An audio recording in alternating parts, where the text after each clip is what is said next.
Assalamualaikum warahmatullahi wabarakatuh. Mari kita mulai pembahasan dari sistem koordinat terlebih dahulu ya. Jadi di formulasi-formulasi yang ada di medan elektromagnetik itu nanti akan sering memakai koordinat selain koordinat kartesius ya. Ya, kalau koordinat kartesius saya rasa sudah banyak yang belajar dan sudah cukup familiar ya. Koordinat kartesius kan ya koordinat tiga dimensi ada sumbu X, sumbu Y, dan sumbu Z. Nah, namun nanti seperti yang akan kita lihat bersama-sama di medan elektromagnetik ya, di pembahasan-pembahasan medan listrik, medan magnet, dan lain-lain, itu tidak hanya memakai koordinat kartesius. Ada tiga koordinat utama yang akan sering dipakai. Yang pertama, ya yang tadi yang kartesius. Lalu ada juga koordinat silinder, dan juga nanti ada koordinat bola. Nah, kita akan bahas satu persatu dari tiap koordinat tersebut dan juga besaran apa saja yang penting ya. Dan juga kedepannya akan sering dipakai dalam analisis-analisis di pembahasan terkait medan elektromagnetik ini. Nah, untuk notasi-notasi yang digunakan, saya akan mengikuti konvensi notasi yang ada di Griffiths ya. Uh, Tidak berbeda dari yang di buku Griffiths. Oke, mari kita mulai yang pertama dari koordinat kartesius dulu.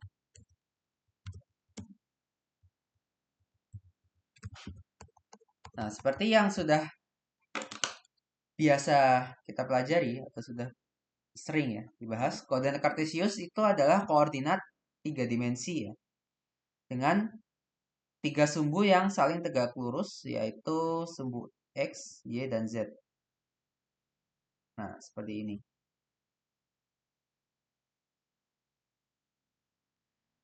Tanyanya, mana X, mana Y, mana Z? Nah, nggak boleh sembarangan ya. Jadi aturan X, Y, Z itu harus mengikuti aturan tangan kanan. Seperti yang biasanya mungkin udah sering dipelajari yaitu untuk gaya Lorentz ya, yang biasanya ada arah kecepatan, arah medan magnet, dan arah gaya. Itu sebenarnya kan merepresentasikan plus produk ya. Nah sama, jadi sumbu X, Y, dan Z itu mengikuti aturan tangan kanan ya. Misalkan pakai tiga jari, jari jempol, telunjuk, dan jari tengah. Nah, misalkan sumbu X kita taruh di jari jempol kita. Misalkan ini sumbu X.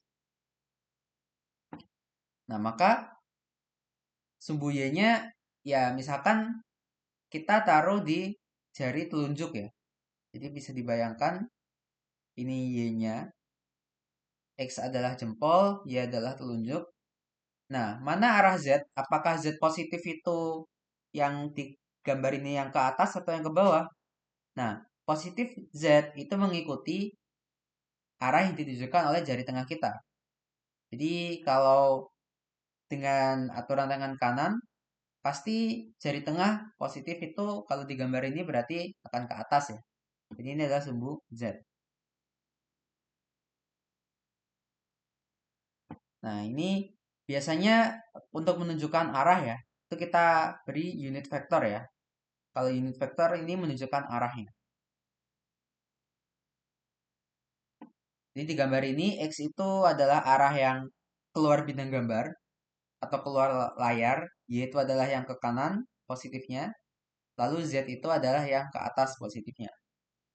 Dan dengan aturan tangan kanan, kita bisa otak-atik arahnya kan.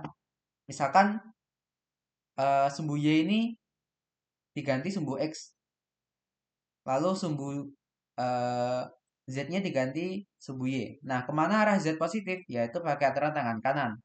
Dan dengan aturan tangan kanan, nanti bisa terlihat bahwa Z positif itu keluar bidang gambar sesuai arah sumbu X yang ada di sini. Jadi itu cara menentukannya. Nah, ini ada acuan ya, acuan titik. Nah, apa yang karakteristik dari koordinat kartesius ya? Itu adalah kalau kita tinjau gerak suatu partikel dengan koordinat kartesius, maka sumbu-sumbu di koordinat kartesius itu tidak berubah, fix. Artinya, kalau ada partikel dari titik O, titik acuan ya, titik referensi ini, lalu bergerak kemana-mana, ya sumbu X, Y, Z-nya fix ya, nggak berputar-putar ya. Nah, di koordinat kartesius, karakteristiknya seperti itu. Dan itu nanti yang cukup berbeda dengan koordinat silinder ataupun koordinat bola. Lalu ketika kita punya suatu titik ya, misalkan kita punya titik di sini, nah maka kan kita memiliki suatu vektor posisi ya, mana vektor posisi ini menyatakan ya posisi partikel ini ada di mana ya. Kita bisa tarik dari titik referensi kita, reference point, ke titik partikel berada. Atau pakai warna yang beda ya. Misalkan seperti ini. Nah, ini adalah vektor posisi yang biasanya dituliskan dalam R. Vektor seperti ini. Panah menunjukkan vektor. Nah, nanti kalau di koordinat kartesius seperti ini, vektor posisi, itu ya kita bisa nyatakan sebagai summasi dari tiap komponen kan. Jadi kan kita bisa uraikan posisi sembarang itu dalam 3 sumbu ini. Ketika di posisi ini misalkan kita bisa cek koordinat partikel ini ada di X berapa, Y berapa, Z berapa gitu kan. Nah, maka vektor posisinya nanti bisa kita nyatakan seperti ini. X topi tambah Y topi tambah Z topi. Kemudian, bagaimana kalau kita ingin mencari vektor kecepatan? Nah, maka nanti kecepatan V itu adalah turunan pertama dari vektor posisi ya. Kalau di koordinat kartesius ini sederhana saja, tinggal kita turunkan X, Y, dan Z-nya. Nah, tanda dot ini kalau yang belum familiar menyatakan turunan pertama terhadap waktu. Jadi kalau kita punya besaran X, kemudian ada dot di atas, itu artinya dx per dt, turunan pertama X terhadap waktu. Nah, ini sumbunya tetap. Maaf, ini turunin terhadap waktu, ini juga diturunkan terhadap waktu. Lalu, nanti kita juga perlu vektor percepatan ya. Ya, untuk gaya hukum Newton kan pakai vektor percepatan kan. Nah, apa itu vektor percepatan? Ya, definisinya kan turunan kedua dari posisi terhadap waktu ya, atau turunan pertama kecepatan terhadap waktu. Jadi sama, kita bisa ambil tiap komponennya dari posisi itu, lalu kita turunkan 2 kali. Nah, notasinya adalah X double dot. X double dot menunjukkan X diturunkan terhadap waktu 2 kali. Jadi, X double dot itu adalah D kuadrat X per dt kuadrat. Seperti ini.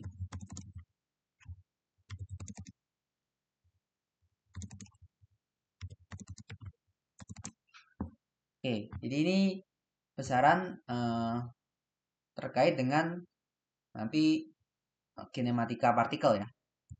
Kemudian nanti ada juga yang disebut sebagai partisi segmen ya. Artinya apa? Artinya kalau ada suatu partikel dia mengalami perubahan X ya. Jadi posisi partikel itu kan ada X, Y, Z ya misalkan. Nah, ketika masing-masing itu berubah sedikit kecil ya, perubahan kecil dx, dy, dz, maka bagaimana vektor lintasan ya yang dia tempuh dari partikel itu atau bisa disebut juga vektor perpindahannya ya. Nah, maka vektor segmen lintasan ya.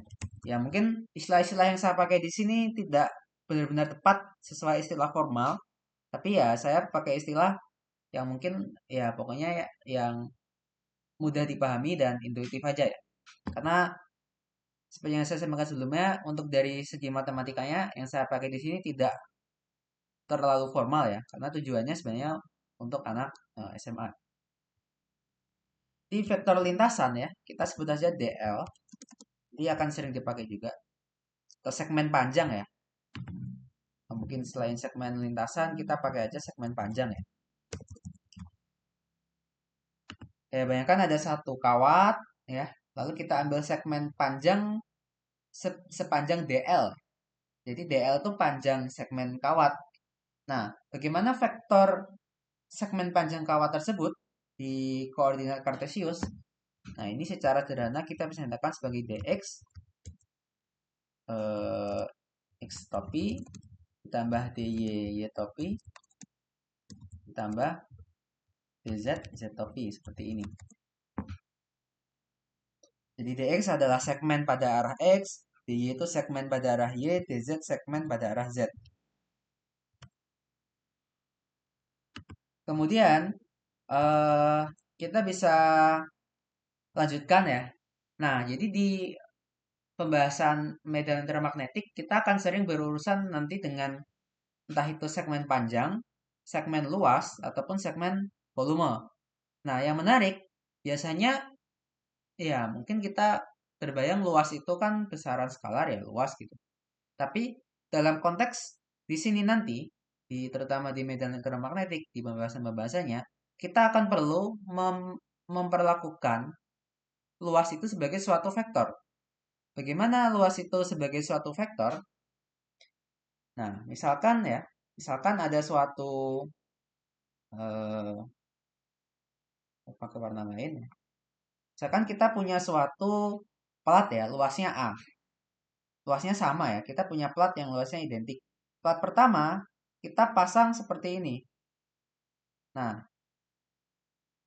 jadi pada permukaan XY ya, atau bayangkan permukaan plat kita itu keluar masuk bidang serta ke kanan kiri. Nah, itu plat kita, luasnya A. Lalu plat yang sama, orientasinya kita ubah. Misalkan jadi pada bidang X, Z ya, seperti ini.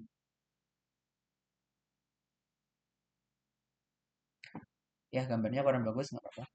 Nah, bayangkan XZ itu berarti ya luasannya dari keluar masuk bidang serta atas bawah ya. Nah, bayangkan luasnya orientasinya seperti itu.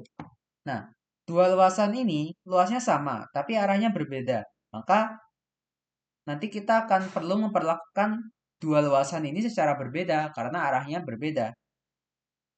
Bagaimana kita memperlakukan kedua ini sebagai luas? Ya, misalkan, nah luas itu kalau di buku Griffith itu lebih banyak pakai S ya, bukan A ya. Karena A nanti akan ada besaran lain yang pakai A. Jadi kita pakai notasi di Griffith saja. A itu adalah, S itu adalah surface ya, atau permukaan. Nah, misalkan dua plat ini luasnya adalah S ya. Kalau persegi ya panjang sisi dikuadratkan, ini juga S. Lalu ada yang disebut sebagai vektor normal ya. Normal itu apa? Normal itu adalah arah tegak lurus dari bidang. Jadi kalau kita punya bidang XY seperti ini, ya tegak lurus itu berarti apa? Berarti arah Z ya. Nah, kita punya vektor normal ke sini.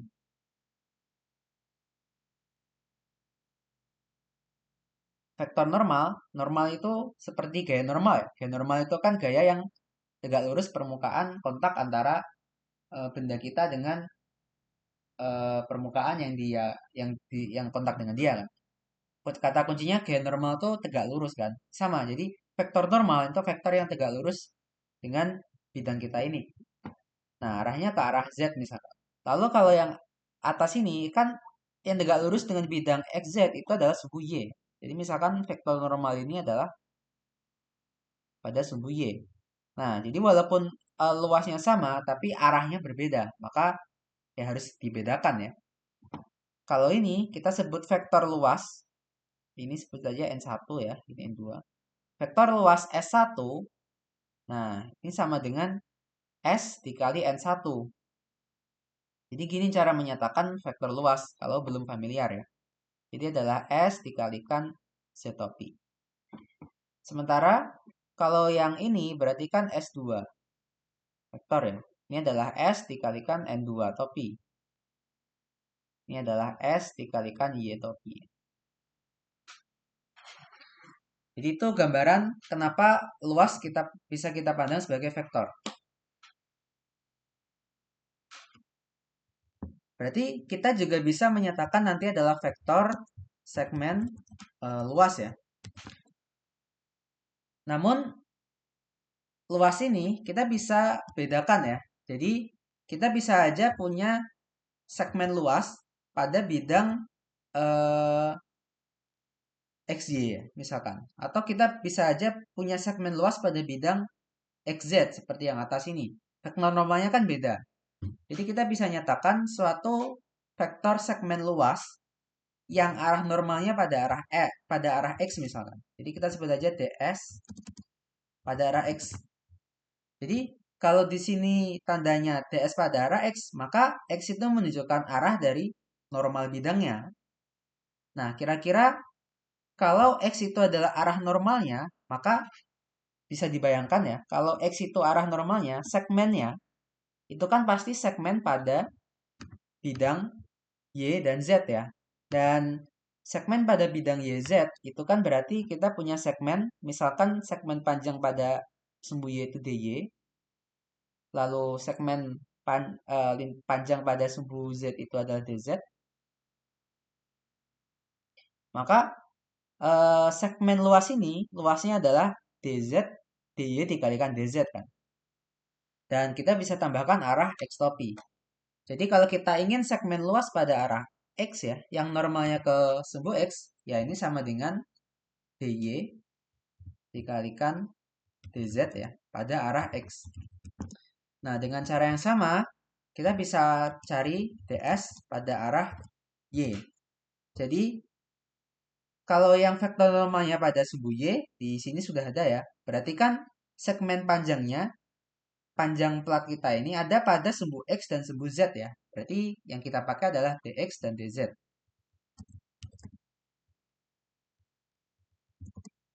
Dan terakhir, kalau kita perlu DS pada arah Z, nah maka ya berarti luas yang normalnya pada sumbu Z itu adalah dx dikalikan dy ya. Bisa bisa mengikuti dari yang atas atas. Ini adalah dx dikalikan dy. Jadi terlihat suatu pola ya, yaitu kita bisa lihat ya bahwa kalau vektor normalnya itu ke arah tertentu, maka segmen panjangnya itu pasti ke arah yang lain ya. Misalkan kalau arahnya X berarti ya segmen panjangnya yang bukan X yaitu DY dan DZ. Seperti itu vektor segmen luas. Dan terakhir, nanti juga sering dipakai yaitu kalau kita punya panjang luas berarti ada volume. Vektor. Nah, ini bedanya. Kalau panjang dan luas kita punya vektor. Kita bisa kasih mereka arah. Tapi kalau volume itu tidak bisa ya. Ya, karena kita makhluk tiga dimensi ya. Jadi kita bisa melihat arah pada segmen panjang, segmen luas, tapi nggak bisa kita melihat arah pada segmen volume kan. Maka ya segmen volume itu selalu berupa suatu besaran skalar ya. Tidak bisa dia berupa besaran vektor. Kita sebut aja segmen volume ya. Yang merupakan satu besaran skalar. Nah, mungkin volume biasa pakai dV ya, tapi karena V nanti dipakai untuk variabel lain yang sering dipakai juga di medan elektromagnetik, medan listrik, maka di buku Griffith pakainya adalah tau. Di saya akan ikuti notasi itu adalah d tau. Ya, kalau volume pada koordinat kartesius ya, kan udah jelas ya. Kalau kita punya suatu kubus misalkan ya, dengan segmen panjangnya, rusuknya masing-masing, berarti bisa balok ya, balok. Balok atau kubus deh. Jadi misalkan segmen panjang masing-masing sumbu itu dx, dy, dz, maka ya volumenya kan ya tinggal kita kalikan tiap rusuknya kan. Volume dari kubus ataupun balok kan seperti itu. Jadi segmen volumenya adalah dx, dy, dz seperti ini. Nah, jadi ini adalah segmen volume di koordinat kartesius. Oke, sekian pembahasan ini. Semoga bermanfaat. Assalamualaikum warahmatullahi wabarakatuh.